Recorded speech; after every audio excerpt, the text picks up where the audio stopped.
Muito boa noite, bem-vindos. Estamos de regresso com Os Olhos nos Olhos, com Henrique Medina Carreira, e hoje voltamos a ter como convidado especial o nosso último convidado de 2012, o médico António Ferreira, médico de medicina interna, mas presidente do Conselho de Administração do Hospital de São João, no Porto.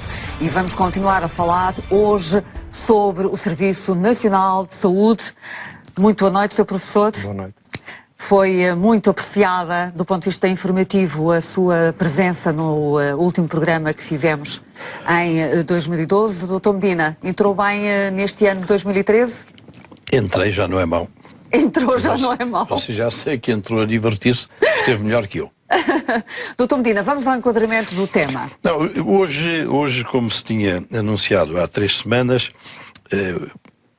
o prato forte, passa a expressão, do programa é ouvir as sugestões que o professor António Ferreira tem para vencer estas dificuldades e estas deficiências de serviço.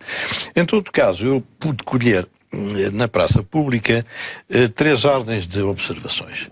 Uma primeira relativa ao absentismo. Não se percebe porque é que o absentismo é tão elevado. Qual é o fundamento do absentismo do pessoal do seu hospital? Talvez seja importante, antes de responder, professor, 600 enquadrar por dia. Que o senhor, no nosso programa anterior, fez referência ao número total de funcionários do Hospital de São João e disse que cerca de 6 centenas, não é? Mais de 600 pessoas por dia faltam, não é? É verdade. E esse número acabou por ter um grande impacto mediático e aqui está uma oportunidade para esclarecer quais são as razões desse absentismo. Os números que eu referi no último programa referem-se a 2010, e a razão é simples, porque o ano 2010 é o ano que na altura do último programa estava completamente encerrado em termos das contas do Serviço Nacional de Saúde. E era também o ano sobre o qual havia o último relatório da OCDE. Portanto, tínhamos um ano padrão, porque tínhamos todos os dados do Serviço Nacional de Saúde e tínhamos os dados da OCDE comparando a performance de Portugal com os outros países da OCDE. E, portanto, utilizei isso. Mas porquê que as pessoas faltam? Faltam porque estão doentes ou... Fundamentalmente as justificações, ou melhor, a principal causa da ausência, excluindo as férias e as licenças de paternalidade, são a doença e acidentes de serviço. E sabemos muito bem, ou sabemos bem, que em relação a estas questões temos as pessoas que estão efetivamente doentes e temos pessoas que de facto utilizam a doença como um argumento para não trabalhar. A questão dos recursos humanos numa organização é uma questão extraordinariamente complexa e, se me permitissem, eu gostava só de partilhar aqui um aspecto que me parece importante. Quando nós olhamos para uma organização de saúde ou outra e tipificamos com os defeitos que tem esta questão das classificações, as pessoas que temos nessa organização, se imaginarmos um gráfico que tenha no eixo das abscissas uma escala que vai do não ser capaz ou não poder até ao ser maximamente capaz, e no eixo das ordenadas o não querer até ao querer maximamente, nós podemos dividir, digamos, este espaço assim definido em 4 quadrantes. No primeiro temos aqueles que não são capazes, não têm formação, não podem e não querem. São basicamente as pessoas que nós chamamos e dizemos, olha, vamos lá ver como é que é possível que colabore mais nos objetivos da instituição, não quero mudar para o outro lado, não, estou bem. São as pessoas que metem baixas fraudulentas. São as pessoas, e temos casos desses, que forjam acidentes de serviço. E em relação a essas pessoas, não há muito a fazer porque elas negam a sua própria dignidade e negam a função social de trabalho. E a única solução é, por mais que me venham a criticar e a acusar, a única solução é despedi-las. Espera aí, professor, espera aí, mas vamos lá então perceber. No caso da instituição a que o senhor preside, o Hospital de São João no Porto, que foi considerado o melhor hospital do país e que é considerado o melhor hospital do país, dos cerca de 600 trabalhadores que diariamente faltam, quantos é que o senhor tipifica como metendo baixas fraudulentas, não aceitando mobilidade, não mostrando disponibilidade para trabalhar bem. Desses 600, estamos a falar de quantos? Essa era a resposta que eu queria ser capaz de dar se houvesse instrumentos legais que nos permitissem chegar a isso. Então, o senhor não sabe quantos é que metem baixas fraudulentas? Não, eu sei, por exemplo, que... eu já lhe respondo essa pergunta concreta, deixe-me acabar a primeira. O esforço que nós fazemos é exatamente o esforço de tentar perceber, seja através de pedidos para que sejam feitas inspeções domiciliárias para confirmação de doença. Facto que às vezes nem sempre é possível porque os recursos disponíveis nas instituições que são responsáveis por essas inspeções são insuficientes. Fazermos nós próprios a identificação de pessoas que estão de baixa e que estão a trabalhar noutros lados. E ir demonstrar e provar que elas estão a trabalhar, o que resulta que muitas vezes nem sequer é necessários processos disciplinares, porque as pessoas percebem isso e pedem elas próprias a exoneração. E é, portanto, um trabalho que, no enquadramento legal que existe, é extraordinariamente moroso, extraordinariamente difícil de fazer e que tem vindo a ser feito gradualmente ao longo destes 7 anos de mudança no Centro Hospitalar de São João. Mas deixe-me dizer-lhe também que isto resulta que, por exemplo, em termos de procedimentos disciplinares com penas aplicadas, 17,4% das penas do todo o Serviço Nacional de Saúde foram aplicadas numa só instituição, no Centro Hospitalar de São João. 20% das exonerações resultantes de processos disciplinares ocorreram numa instituição só, o Centro Hospitalar de São João. E, portanto, a ideia de que não há uma atitude ativa na tentativa de combater os tais que não podem nem querem é uma ideia falaciosa e nós esforçamos sinceramente por isso. Mas, voltando ao que eu estava a dizer, noutro quadrante teremos aqueles que podem, que sabem e que querem. E felizmente esses são a maioria. Pelo menos na instituição onde eu trabalho, conheço bem, e são a maioria. E é com esses que se implementam e incentivam e promovem os processos de mudança. Antes de continuar, Dr. Medina, quer pontuar aqui esta resposta do professor António Ferreira? Não, eu que sugeria, porque se nós formos a este ritmo, ficamos aqui. Pois, isso eu entendo.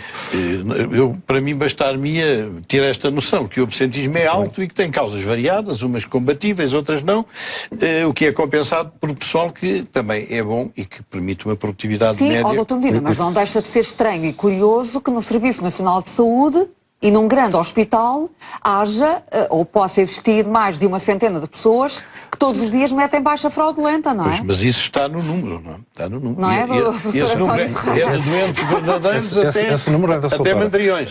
Não, eu perguntei ao professor, não quis ver. Mas dê-me licença que estes dados de absentismo são assim no Serviço Nacional de Saúde. Pois, é isso. Se for consultar os relatórios que eu citei no último programa, e toda a gente os pode consultar, que eles são disponíveis nas páginas da internet. E o outro problema que suscitou reações, digamos, algum tipo de observações foi o referente aos cirurgiões. E eu próprio também fiquei com dúvidas, porque eu não sei se 30 cirurgiões pertencem a um universo de 300, de 3.000 ou de 50. Quer dizer, 30 o que é? É um peso significativo na... Para situar, foi a afirmação que o professor António Ferreira fez, 30 de que 30 cirurgiões não fizeram nenhuma do Hospital de São João não tinham feito nenhuma operação durante um ano. Quem nos está a ouvir sabe bem isso. Sim. Fixaram melhor que nós. Eu, de facto, disse cerca de 30, mas é irrelevante. Em relação é um número que é relativo à volta de uns 500 cirurgiões. Cirurgiões. Médicos de todas as especialidades cirúrgicas, que foi os números que eu menos usei. 10%, bem, 8%. Exatamente, foi os números que eu usei. Mas essa citação e os dados estatísticos que apresentei tinham apenas a ver com uma vontade de deixar claro que, de acordo com os relatórios, nomeadamente o tal relatório da OCDE, de 2010 e com os números de 2010, nós temos um problema de produtividade no Serviço Nacional de Saúde e é esse que me interessa, digamos, pôr em causa e sugerir, ou enfim, discutir como é que se pode resolver. E esse problema de produtividade cria uma situação, a meu ver, de extrema injustiça e por isso eu luto por a tentar combater, que é de termos gente no Serviço Nacional de Saúde, e refiro-me a gente de todos os grupos profissionais, médicos, enfermeiros, etc., que trabalha, que se dedica, que produz, e citei no último programa números de gente que faz muito, todos os anos, e que contribui para o aumento de produtividade que se tem assistido, nomeadamente no hospital onde trabalho, como também tive oportunidade de dizer, e temos depois uns poucos, muito menos, proporcionalmente, poucos, que são dispensáveis, que não são necessários. Nós conseguimos, pelo menos em meio hospitalar, e é outra discussão que espero possamos ter neste programa, ter maior produtividade com, na minha opinião, e fundamentarei porquê, com menor número de profissionais. O professor António Ferreira, não sei se registou, provavelmente terá registado, que os rapazes feitos aí na praça dizem, bom, o professor António Ferreira é quem manda. Por conseguinte, como é que ele se vem queixar de que há lá 30 pessoas que não fazem nada? Porquê? O bastonário da Ordem dos Médicos deu uma entrevista no dia seguinte ao programa, dizendo porque é que o professor António Ferreira não punha esses 30 cirurgiões a trabalhar. Eu pergunto, é por uma questão de idade, falta de equipamento, não há doentes para muitas das cirurgias. Quer dizer, isto deve ter razões explicáveis. E o público realmente precisa saber porque é que esta gente não se mexe. Tem algumas... bom, em primeiro lugar, eu repito que citei dados de 2010 e devo dizer, por respeito pela verdade, que já muito foi feito para combater essa situação. Atualmente, em 2013, a diferença é abismal e a esmagadora maioria dessas pessoas já saíram por uma ou por outra razão, seja por ação direta do Conselho de Administração, seja por terem terminado a sua carreira ativa do hospital. Mas as razões são várias e são razões intrínsecas à pessoa, àquele ser, àquela pessoa em particular, e são razões que têm a ver com um certo tipo de abordagem na carreira. Isto é, nós temos no hospital, e julgo que em todos os hospitais, profissionais que chegam à altura da reforma e estão, ou aproximam-se do seu fim de vida ativa, e estão a trabalhar ativamente, estão a produzir, são referência para outros profissionais, são modelos e no caso dos cirurgiões, operam diariamente e têm uma longa experiência acumulada e estão atualizados. E temos outras situações menos comuns em que as pessoas se vão desatualizando. E a medicina e a tecnologia e a técnica médica... É uma questão de imperícia, então. É uma questão de que, mas isso poderemos discutir um bocadinho à frente, de que, a meu ver, é fundamental que as carreiras, para além de se deverem centrar essencialmente em questões de ordem técnica profissional, de mérito técnico-profissional, exigem que haja recertificação, que periodicamente as pessoas sejam recertificadas, que é uma questão que não existe nas carreiras da saúde. É uma espécie de uma avaliação ao longo da carreira. Exatamente. Que apesar de tudo estão muito mais avançadas do que outro tipo de carreiras noutros setores.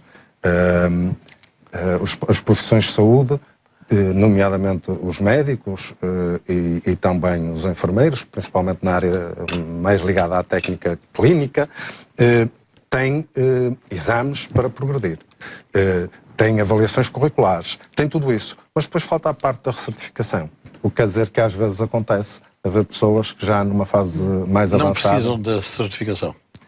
Não, e portanto não existe. Existe progressão e exame só para a progressão. Sim. Mas há ou não um problema de produtividade nos nossos hospitais? Doutora, essa questão também foi colocada, foi? Uma tentativa de percebermos se os casos que o professor apontou relativamente ao Hospital de São João seriam muito diferentes dos de outros grandes hospitais similares existentes no país. Quando disse que, referindo-se a 2010, que havia 30 cirurgiões que não tinham feito uma única operação, houve quem dissesse, e como é que será no Santa Maria? Como é que será no São Francisco Xavier, no São José? O Sr. Professor tem alguma ideia de qual será a situação a nível nacional? Mesmo correndo o risco de ter as pessoas que eu devo motivar e que são os meus colegas e os profissionais do hospital onde trabalho, eventualmente mais aborrecidas por eu referir os dados do Centro Hospitalar de São João, eu não vou